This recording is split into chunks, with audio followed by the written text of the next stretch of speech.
Hey there, Nick Bakay here. You may remember me as the voice of Salem the Talking Cat on Sabrina the Teenage Witch.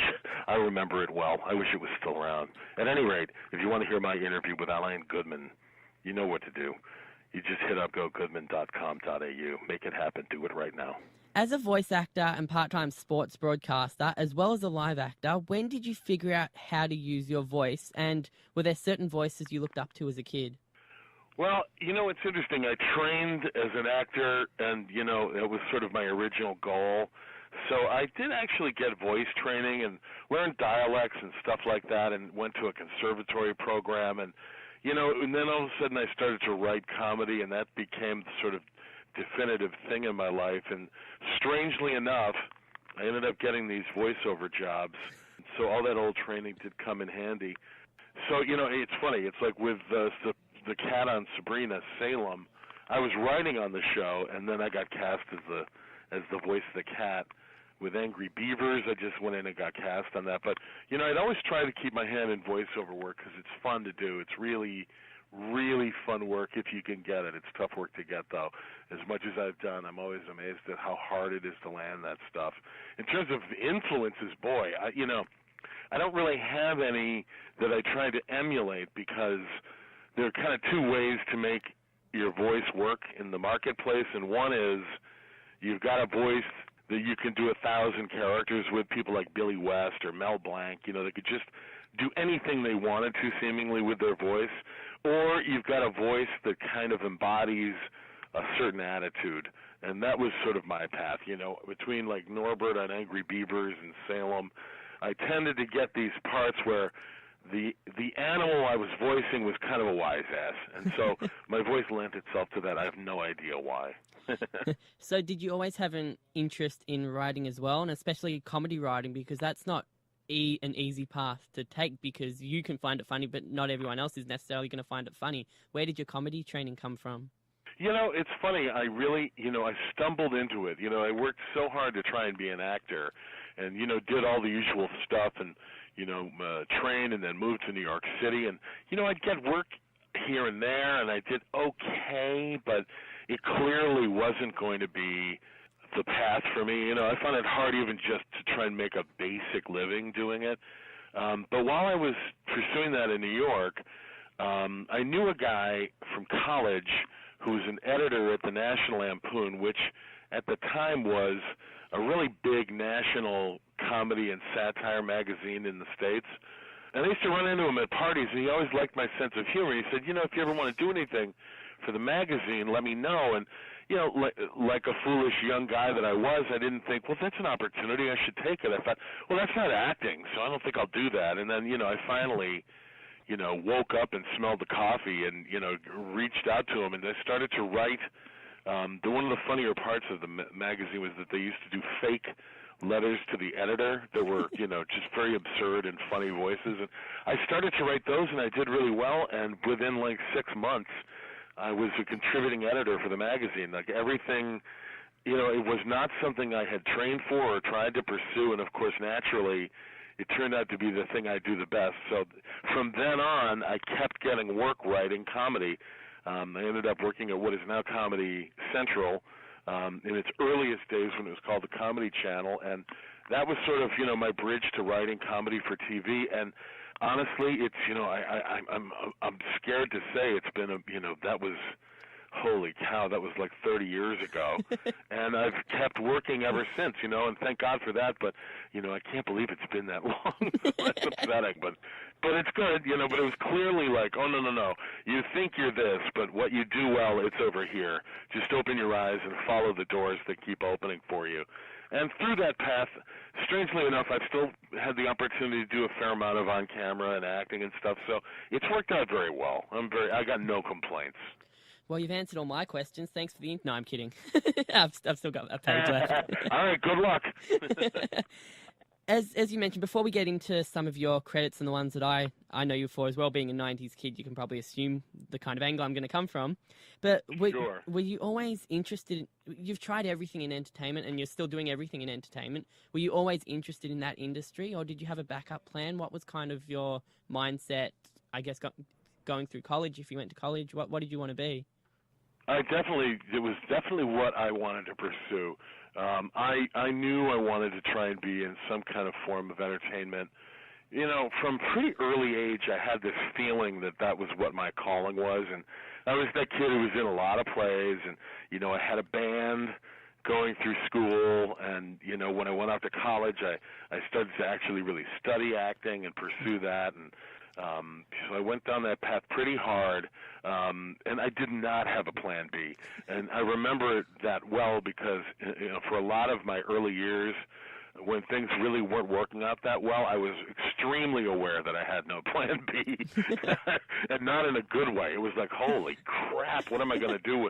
This isn't working at all, and sleeping on buddies' couches in New York City for 3 years. And, I was like, boy, you'd wake up every morning and go, is today the day you stop looking like an ass?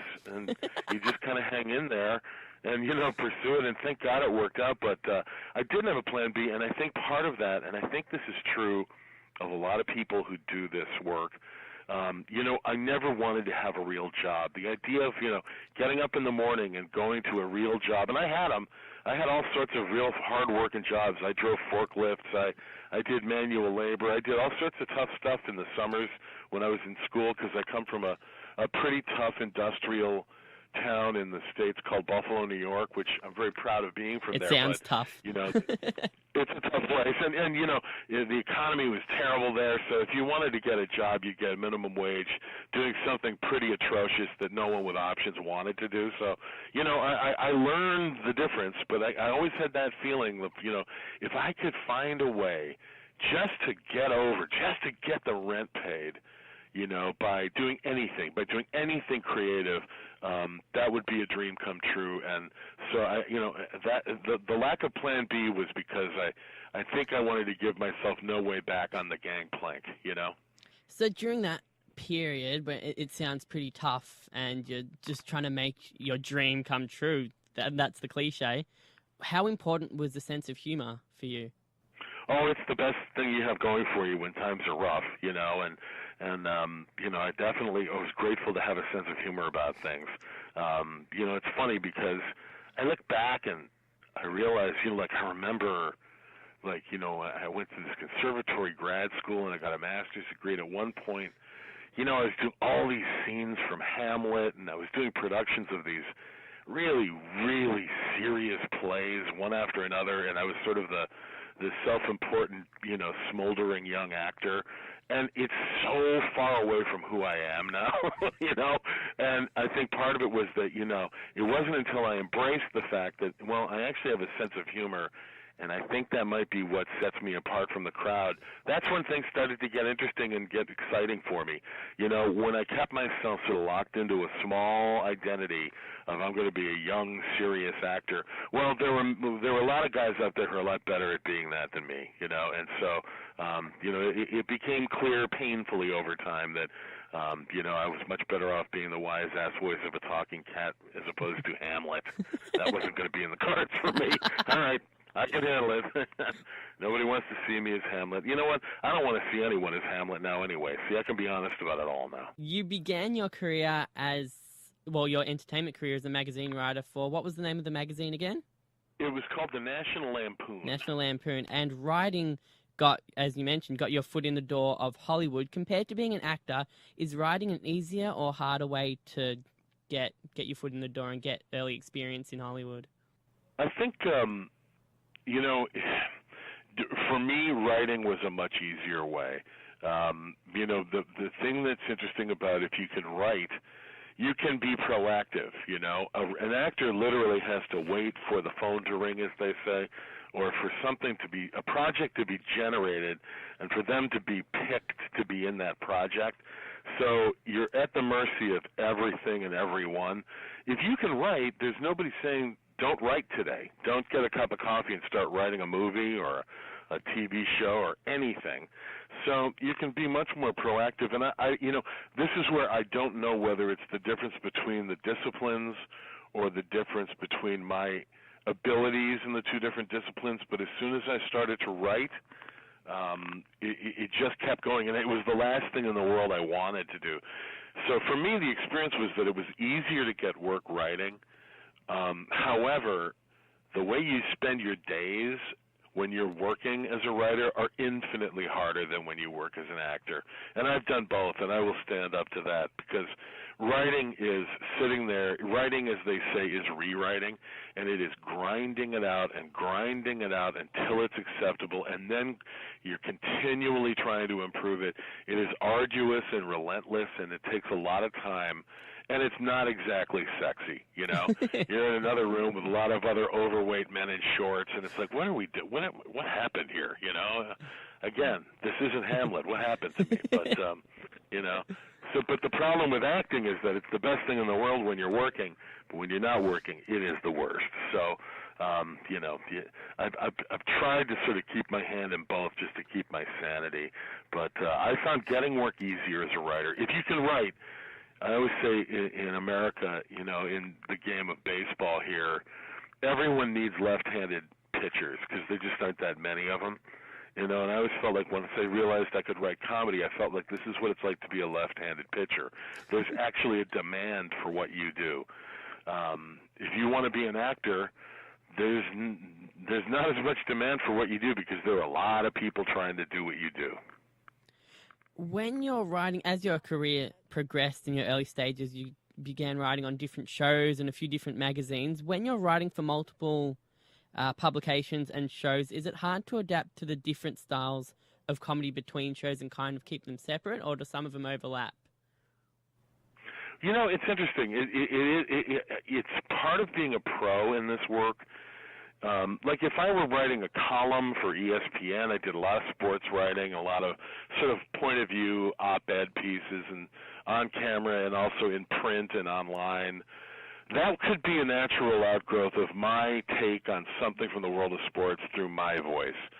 When you get hired on staff to write on, you know, a half-hour comedy, here we do between 22 and 24 episodes a year. And it's really signing on to work in a factory. Unless you created the show, it's not your tone, it's not your voice. It's the voice of the person who created it and was good enough at that to get a show that got picked up and has a lifespan, enough to hire a writing staff. And then if you're lucky enough to get hired to write on these shows, job one is to be able to come in and pitch and write in the flavor of the show. It's never your flavor. You have to be extremely versatile. And I feel like that's the difference between the people who last and the people who don't. People who can, you know, who can pick up the tone, the style sheet of the project they're writing for become very valuable employees, because nobody can write 22 of these things alone in a vacuum. You have to have a staff. You have to have that assembly line. And if you get people who can hear your voice and write and pitch and deliver material in that voice, you hold them very, very dear, because it's, you know, it's a special skill set. To be able to do it well and also adopt someone else's approach, it's a weird gig, but if you're good at it, you're valuable. One of your first gigs was for the Dennis Miller show. Did you fall into his kind of comedy clique? This is like interesting with all different comedians. They all have different comedy, like friends in comedy, and they all have different groups. Were you guys friends or just colleagues? You know, we weren't friends. I mean, I'd like to think we are since the experience. And Dennis is a very loyal guy, and I've had an opportunity to do things with him here and there since then. But it was strange. I was doing this show in New York on Comedy Central. It was the equivalent of their late-night talk show back in the 90s, Alan Havey, Night After Night. And I was the writer on the show, but also his sidekick, and I did a lot of on-camera stuff on that show. A lot of it was off the cuff. And Dennis happened to be a fan of it and really liked what I did because he liked my references. And if you know Dennis Miller's act, it's heavy with pop culture reference jokes. And I struck a tone that he liked, and it was pure happenstance. My contract was up, and before it was renewed, I went to Paul Simon played a concert in Central Park that was broadcast by HBO. I was working for a subsidiary of HBO, and so my girlfriend and I, we got backstage passes to go to this thing. And Dennis Miller was doing little interstitial segments for the broadcast on HBO. So I met him, and it was a complete coincidence. And I remember him saying, I'm going to do my own talk show. You might not need to be my sidekick. So I thought, well, this is bizarre. And by God, it actually, one of those conversations like that actually comes true. And that was what brought me to Los Angeles. And a really great opportunity. But no, I didn't know Dennis, but he had watched my work. And it's interesting, the writing staff for that show has gone on to do a lot of stuff. And everyone was brand new to Hollywood and to TV out here writing. And everyone was sort of hand-picked by Dennis. A lot of the guys were stand-ups who had opened for him on the road, but he got a sense of what their voice is. And he really hand-picked the writing staff. So it was quite a compliment, especially at the time. After, and then as we keep moving forward, after appearances on Seinfeld, Ellen, and Murphy Brown as an actor, did you start getting confidence in your acting ability, or was that always there? I know confidence is a big word to use when you're in Hollywood, but did you start getting a little bit more self-assured that you belonged as an actor, not just a writer? Yeah, I did. It was interesting. There was a period of time there, like you say, where I did guest star parts on a lot of comedies. And a lot of actors do that. Oh, yeah, absolutely. I mean, your dream is you'll get cast as a series regular on one of these things, because that is the best gig in the world, in all of showbiz. If you can be the second or third banana on a sitcom that runs for a few years, it's light lifting, and it is big money, and it's easy, But in the meantime, you're out there reading and scrambling the jets and trying to get work. And I got parts on episodes of Seinfeld and everything, Murphy Brown, Ellen, this and that. And I got better and better at doing it. And it was funny. It's the same thing that happened to me, when I embraced writing. It's the same thing happened when I let go of being a serious, smoldering actor and let myself realized, well, my forte is actually being a goofy, funny guy, and that's when I started to get the work. So I did get more confidence. It's always kind of amazing when you get a part on a TV show. I don't care how far you are down the road, there's always that feeling of like, I can't believe it, they're going to put me on TV. So yeah, that feeds confidence for sure. That was in 1994. Within the next 3 years, you secured 2 roles that sealed your name in pop culture history, Norbert on Angry Beavers and Salem the cat on Sabrina. Can you tell me a bit about these characters and what they meant to you, and maybe even do a couple of voices for me? I'd be happy to. The Angry Beavers came first, and that was a situation where they've been developing that show, I think, for quite a while at Nickelodeon. And once again, Mitch Shower, who is a brilliant guy who not only wrote and created the Angry Beavers, but he was the artist as well. I mean, so talented. He had been a fan of the show I had done back in New York as well, the one that Dennis Miller had seen. So it's interesting, doing good work on, at that point, a pretty obscure cable show, but with the right people watching, led to a lot of interesting opportunities. And so Mitch was the guy who said, I want Nick to come in and read for Norbert. And I feel like I was always his choice. And it's been a long time now, but as I recall it, I feel like I went in and read for it 3 times over the course of 6 months. So it was just a lugubrious process to the point where I thought, well, I don't think anything's happening with this thing. And then, stranger than truth, I got a call and they said, we're going to do this show, and you're going to be Norbert. And so me and Richard Horowitz went on to, 70 episodes of that show. And, it was a lot of fun. What I loved about Angry Beavers, I loved, it was very fun getting to play sort of the cooler Norbert who got to play with words and the pronunciations of words and just sort of freewheel. But Mitch encouraged us to really sort of overlap and freestyle and improvise to get a natural, weird feel of the interaction of these brother characters. And so we had a blast doing it. And the other thing that was great is, I've done cartoon series since then, and on a few of them, they'd have you come in, they're going to do, we're going to do 66 episodes of the Sabrina animated series. And the whole thing's written. And you're going to go in for 3 days, and you're going to record all of your lines for a whole bunch of episodes. And there was no one else there, no other actors there. in fact, they never even gave me a script. So I didn't even know what I was talking about. Half those lines I was reading alone in a studio with a director who would interrupt me every once in a while, go, oh, no, you're angry here. You know what I mean? I'm like, oh, okay, well, I'll try it angry. I mean, I watch them now. They make total sense, and I have no idea how that worked because there was no one to bounce off of and not even a context for the moment-to-moment acting work. So that was kind of amazing. And, the flip side of that was with Angry Beavers, we always did them live with everyone there in the studio recording. So it was like doing the play. It was like doing a table read of the play. We also were lucky to get an amazing number of interesting people to do guest parts on that show. So I got to work with all sorts of people I never would have crossed paths with. So it was a great experience. With Sabrina, it was a different thing. I was hired to write on it after they did not do a traditional pilot. Usually when you sell a show here, they shoot a pilot of it. It goes to the network, and they sort of decide which pilots they want to pick up and go to series. But if it's picked up, everything's cast, and that's all set in stone. Sabrina was sold as a premise without a pilot, and so I was hired to write on it.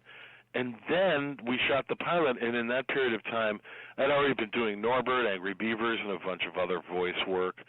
So they said, well, this guy's funny. Let's have him read for the cat. And I, talk about an inside job. I got that, and that was the greatest thing ever, because not only was it a fantastic character to play, and the show was fun and went for a long run, but I was in the writer's room for the first 4 years of it, so I got to shape the character. I got to pitch my own character's jokes in voice. I mean, it was just a great opportunity. And for those people who know or like Sabrina, I mean, that cat is such a great character to play. I could not have had more fun. So that was another time where writing let me kind of stumble into a pretty great acting gig. So that was different from your earlier writing gigs where you said if you become a writer on a show, you have to try and mold yourself into what the director wants. But you got to make Salem who you thought, well, you got to mold Salem yourself because you were a writer on that show as well as an actor. Yeah, I mean, everybody had a say in it, and the people running the show had an enormous say in it. But, I was there, so if you wanted to know whether the line worked or not, I could just read it for you in character, And we go, yeah, that works, put that in, and to pitch the character was just really a special privilege because, he was such a funny character, such a wise ass and so frustrated. The premise is he was this warlock who tried to take over the entire world and failed, and his punishment was to live, hundreds of years in the form of a cat. So, you got this guy who's that close to being, the emperor of the universe, and now he's a cat sitting on a kitchen counter chasing lint. So you can't go wrong with that one. Now, your voice, from hearing you speak now, is pretty croaky, but Salem had more of a smooth voice. How do you get rid of the croakiness? Yeah, you know what? It's just a matter of I'm fighting a cold off a little bit here, so my pipes aren't what they normally are. But it's just a matter of the lines and the attitude. And if you get in a microphone in a studio, you can really take the smooth edge onto something and find a way to do it. It's funny that people remember me crying as Salem as much as anything. Whenever I meet somebody and they go, "Oh my God, you were the cat," all I have to do is go, "Oh, thank you," and that, then they know, oh, he really was the guy. So, but a lot of it's attitude. It's not like I put on a different voice, but I'm certainly not somebody who tried to rule the world. So when you're playing that character, as silly as it sounds, even if it's a talking cat puppet, it's going to come out a little differently. Can I hear a couple of your favorite Salem lines, if you've got a couple off the top of your head? Oh, my God. You know what? I don't remember. It's been a long time, and as you know, as a voice actor, you never learn your lines. You're reading them. So yeah. They were never committed to my memory. Fans of the show will remember them better, but, I don't know. It's all I remember is "Please be tuna." Oh, tuna fish, If we delve into a little bit of Sabrina, say I watched Sabrina as a kid, and over the last few years I've developed an interest into the 90s sitcom era, and there are a lot of sitcoms that moved through that decade. How did Sabrina match up with the likes of Everybody Loves Raymond, Friends, and Seinfeld? Did it attract a younger demographic? Oh God, yeah. No, it's like they're both in different planets, you know. I mean, Raymond and Seinfeld and the Friends. I mean, those are, first of all, those are, you know, the most successful sitcoms of that decade easily. They were just phenomenons, you know, and they got an enormous broad demographic of people to watch them, and rightfully so, because they were just exquisitely crafted, great shows on every level. Sabrina was a complete niche show. We were part of an ABC network, had a thing called TGI Friday. Thank God it's Friday. And the lineup was completely skewered to, you know, kids, particularly girls, but kids between the age of, you know, like 8 and maybe 16. And Sabrina and her talking cat were so the perfect thing for any girl between 8 and 16 that I don't think we had a lot of adults watching the show, although I hear about it from more than I would have expected, but I think we were one of those shows that, you know, women in their early 20s and, you know, would have on while they were getting ready to go out on Friday night. You know what I mean? We were like their wallpaper. But there's a generation of girls between, you know, they're all grown up now, but that, I mean, we owned, if you were a girl in the States watching TV on Friday night, we owned you. And it was really something. I always feel like if everything really, really goes sideways for me, I should just run for office, because I'll have this, my voice will have this subliminal effect on all women voters, and I'll get the vote just because, look, there's something about that guy. I'm not sure what it is, you know. So, but no, you know, we were just a completely different target, and we lived in a completely different universe than, you know, those shows which were the broadest appeal. You know, that they, you know, everybody watched those shows. You know, we didn't have everybody watching us, but we did own girls. We owned girls of a certain age at a certain era. We owned them, baby. So, what other shows were your opposition? Were you more targeted against like the Nickelodeon shows, which were for a bit of a younger audience, or were there other sitcoms that you were up against? You know, it's funny. I really, gosh, you know what? It would really be like who we were opposite directly on Friday nights. And again, it's weird. Like, if they were scheduling us head to head against Seinfeld, you know, we would have been ruined. You know, there would have been no competition. But we weren't doing that. You know, we were on Friday night, which, you know, most grown-ups are going out on a Friday night, but kids are at home. So we were really nailing this specific audience, and we did it. We were successful. So honestly, I don't care what Nickelodeon had on at that time or anything. Nothing could beat Sabrina. It was just one of those shows that, like I said, is kind of a phenomena, and it just spoke to especially girls of that generation. And so we owned them. We were crushing it for a while there. So you were a babysitter's dream. Oh, no kidding, right? No kidding. Now, when did you start getting Did you ever start getting recognized as a voice actor? Was it from Angry Beavers or Sabrina, or were you being recognized before then? No, you know, it's funny. I guess somebody. I don't think my voice made many people stop in their tracks and go, wait a minute. I think I know who, you know, it didn't work that way for me. Once in a while, you know, people who were ardent fans of the show, you know, my name was in the opening credits, so they would recognize my name. You know, I remember a few times putting a credit card down at a store or a restaurant and, you know, somebody melting down, and that was very cool. But I'll be honest with you, it's not like I was walking around there like Justin Bieber. I was pretty anonymous. Yeah, I wouldn't want to walk around like Justin Bieber either. I can't pull off that swag. A year of that wouldn't be bad for you, you know. You don't want to make it a lifetime, but you'd have one good year. I promise you that, kid. I read that you have appeared as Salem in 6 separate shows, including The Simpsons, which I watched that episode online twice, and I couldn't find you in it. I don't think, were you in it as Salem the cat, or were you the homeless guy? It's like for a split second. It's a long time again, but one of the characters sneaks into the Smithsonian, which is this museum here in Washington, D.C., that is sort of it's the museum of significant popular culture, for lack of a better way to describe it. And they had the Simpson writers had a funny idea of the Smithsonian exhibit of television characters who aren't supposed to talk, and then it was just figurines that, like, I don't know if it was Lisa Simpson, somebody knocks over and they sort of domino each other and fall, and it was the robot from Lost in Space, and it was Salem the cat, and geez, I can't even remember the others. But, I mean, it was literally like, I think the only thing that's in the episode is me going, as my figurine topples over. So if you blink, you would miss it. So what does that character of Salem mean to you from back then and even now that it's been on so many different shows and that it's literally sent you into the pop culture universe? How do you break out of that character, or what does that character mean to you? Do you take it with you wherever you go?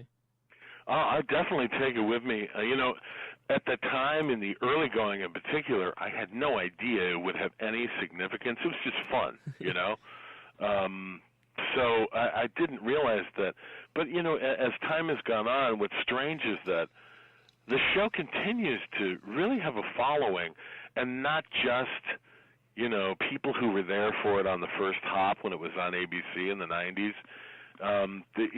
One thing we did strive to do is to make it truly family-friendly in the sense of, like, you could watch this with your kids, and you're just never going to be uncomfortable. We kept it nice and warm and clean, and yet we tried so hard to keep it funny, and to, if any adult was roped into watching it with their kid, we definitely tried to throw them some bones, And I'm very proud of it, though, because I still get such loving feedback about the show, and the character just seemed to strike the right chord, and it makes total sense. I mean, what kid growing up and going through, adolescence wouldn't want to have a talking cat to sort of, confide in, if nothing else. Plus, the cat was funny, so, I'm very proud of the legacy of it, and it's not anything I had any notion would.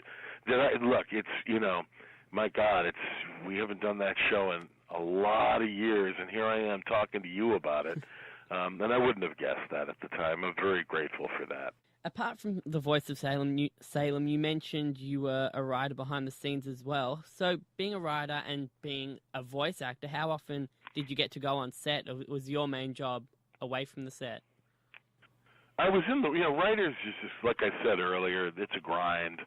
So writers are kind of in the room writing morning, noon, and night generally on these shows. But Sabrina was a show that was not shot in front of a live audience, especially because we had all the special effects of the magic. It would not have lent itself to that process. So in a typical week, we would shoot on a production week on Sabrina. We would tape it Wednesday, Thursday, and Friday of that week. So I'd be up in the writing room doing my thing, and when a Salem scene was on the docket to be shot, I'd just head down to stage and do the voice off camera. There were 3 really, really dedicated, brilliant puppeteers who operated the cat, and I would be off camera with a microphone. And for the first 4 years while I was still writing there, I'd do the scenes live with Melissa and Beth and Caroline and everyone on the show. And then the last 3 years, I left Sabrina to write on a show called The King of Queens. So they would put a little scratch track down, because by that point the main puppeteer, a guy named Tom Fountain, he knew my rhythms pretty well, so he would operate the puppet and put, a scratch track down. And on Friday mornings I'd drive over to Paramount early in the morning and loop, which is what we call every project there's looping involved. You shoot a movie, and turns out you don't have the dialogue sound clean because you're on location, and actors come back in and loop it, which means they come in and record their voices synced up to the lip, what we call the jaw flap of the scene on camera. So I'd come in and loop an episode every Friday or so, and So for 3 years, that's all I did was come in on Friday mornings and voice it over. But for the first 4 years, I was sitting there. I remember doing a scene early in there where Salem had his head stuck in a fishbowl, and so off camera, I was sitting on a stool with the microphone, and one of the stage managers was holding a huge fishbowl over my head so it sounded right. So it was all live. It was for real. Sabrina wasn't your only job at the time. You also wrote and produced The King of Queens. You were, as we mentioned, the voice of Norbert in Angry Beavers. You were a voice on Sabrina, the animated series, as well as a few other appearances here and there. How did you juggle this particular period and keep each role separate? Because as a voice actor, I know it's good to have a few roles overlapping, but even being a live actor and writing and producing, how did you juggle everything and keep it all going? Yeah, it was just, I would just sort of break away for the voice work. When I was doing Angry Beavers, it overlapped with the early years of Sabrina, but I had gotten the Angry Beavers job first, so it was, as we could say, it was in first position. So they had dibs on me. So there was, 1 or 2 days every week where I would leave the writing room on Sabrina and head over to the Nickelodeon studios, which weren't that far away, and, spend 3 or 4 hours recording Angry Beavers and then go back to writing Sabrina. Later, when I was working at King of Queens, they scheduled my voice sessions so that it wouldn't interfere with my time over there. So, like I said, generally speaking, I'd go over to Paramount at about 7 in the morning on a Friday and, spend 2 or 3 hours recording the Salem voiceovers. And then I'd head over to the Sony studios where we did King of Queens, and on Fridays, that was our shoot night. So those were long days because we'd go until about 11 or 12 on those days, shooting at night in front of a live audience. So, it was a really busy time, but it was a great time. I mean, it's what you hope you have. They call them classy problems, right? Consulting producer seems to be a role that pops up on your IMDb page a lot for shows like The King of Queens, 2.5 Men, Until Death. What does that role involve? To be honest with you, a consulting producer is somebody who doesn't work 5 days a week on a show. It's for a variety of reasons. It may be, in my case, it was usually because I had other commitments, or it was the kind of deal I wanted to do. So on King of Queens, I was working 3 or 4 days a week, but I wasn't working a whole week. Other times is because a writer has an overall production deal with a studio to develop shows, and so they want them to have time to develop new shows, but part of the deal is amortized by them spending, 2 or 3 days a week helping with an existing show. So a consulting producer is, all that means is one of two things. The writer didn't get the money he wanted, so he doesn't want a full title, or he's not giving them 5 days a week. It's all that means. Away from Hollywood, you're a sports writer and broadcaster for ESPN and Sports Center. Is it a big difference to have to address an audience and co-stars, whereas on TV, on a pre-recorded sitcom, you only have to address your co-stars? Yeah, it's live TV, and what we do on these half-hour comedies and sitcoms is we'll shoot in front of a live audience, but we will do multiple takes of every scene, and then we'll edit the show, and the show that you see as broadcast is a product of a lot of post-production. It is the energy of a live audience, but it is not live. It is very combed over and polished, Live TV is exactly what it is. And when you're talking to camera, it's a completely different thing. If you're in a show, it is what they call proscenium acting. You're in character in a false reality, and you do not break the plane of that reality. You are relating only to the people on stage with you in this false parallel universe. Well, the kind of stuff I did on ESPN was, to interact with anchors and then usually turn to camera and look right at it and deliver some kind of an editorial or humorous piece with some footage cut into it. So, it's the difference between being in character and being yourself, and also, breaking the plane and making eye contact with that person Mm-hmm. watching you in their living room in their underpants. It's very exciting. It sounds exciting. Oh, yeah. I know you're a big fan of NFL, which is a sport I can't quite grasp being an Australian. What part does sport play in your life? Well, I played it a lot as a young man, and again, growing up where I did in Buffalo, New York, it's one of those towns that's kind of a punchline for a lot of jokes because it's a gritty, tough place. But we have an NFL football team and we have an NHL hockey team, and they're a source of enormous civic pride. I could make it akin to the All Blacks in New Zealand. You know what I mean? It's like, say what you want about us, but our team's going to kick your ass. You know what I mean? So, coming up in a place like that, it's kind of in your blood. It's in the culture. And it's something that I just carried with me my whole life, a fascination. And, I'm fascinated with it because I played it. I don't think people really have the same relationship to sports they never played. Why would you understand or care about American football if it's not something you grew up playing?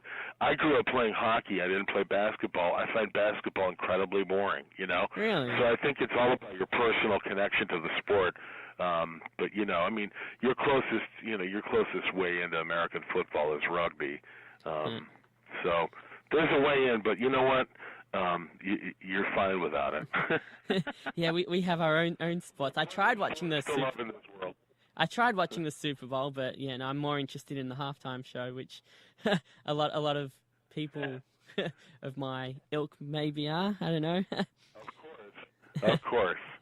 Now, before we finish up with the last couple of questions, you've worked with so many different actors and you've written for so many different actors like Brad Garrett, Charlie Sheen, Kevin James, Melissa Joan Hart, and yourself. Who's been the highlight? What's the one actor that's kind of left you a bit speechless or has been a bit hard to write for?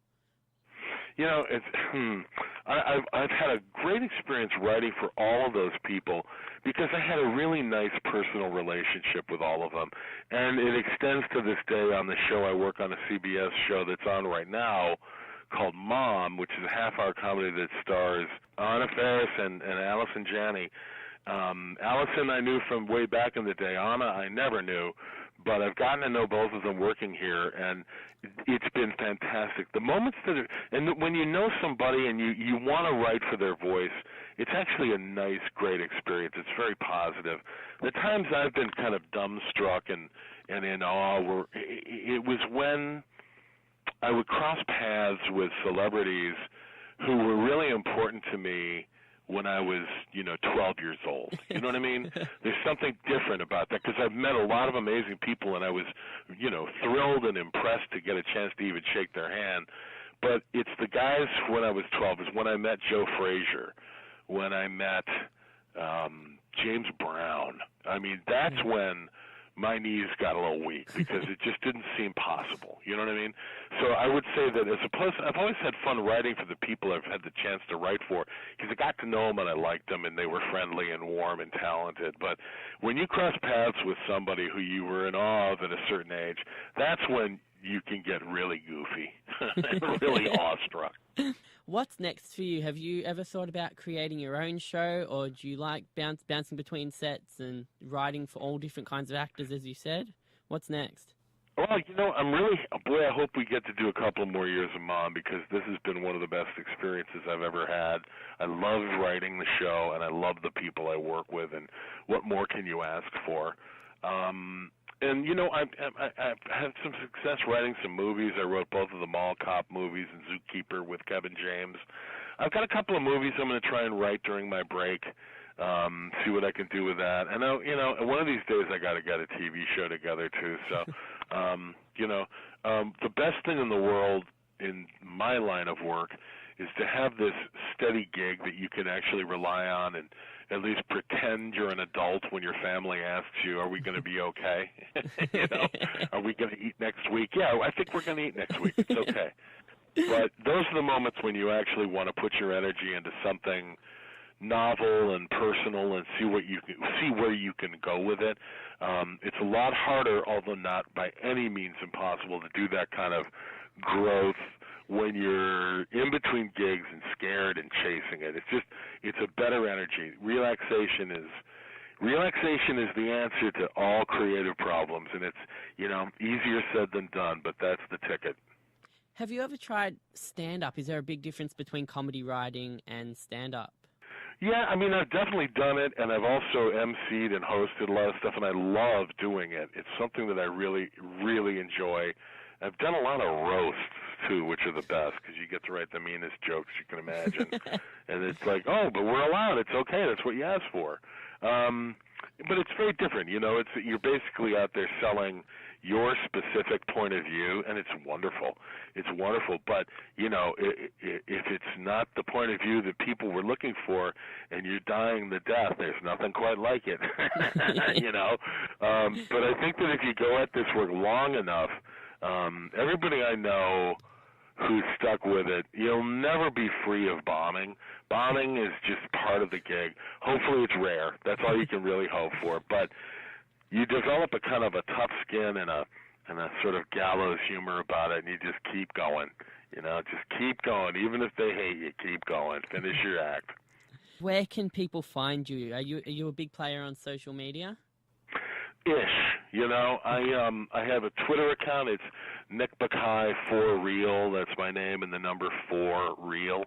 And, I tweet in bursts, and then I go dormant for long periods of time. I guess that's good because you're always working, so that's a good thing. Yeah, it is a good thing. It's like now that we're almost at our hiatus from the TV show Mom, so I'll end up tweeting a little bit more because sometimes tweeting and I have a Facebook page, but I'm in and out on those things because it's a little bit like a busman's holiday to come home from a long day of writing and go, well, what witty thing can I tweet now? I mean, I know there are people who can't stop and love it.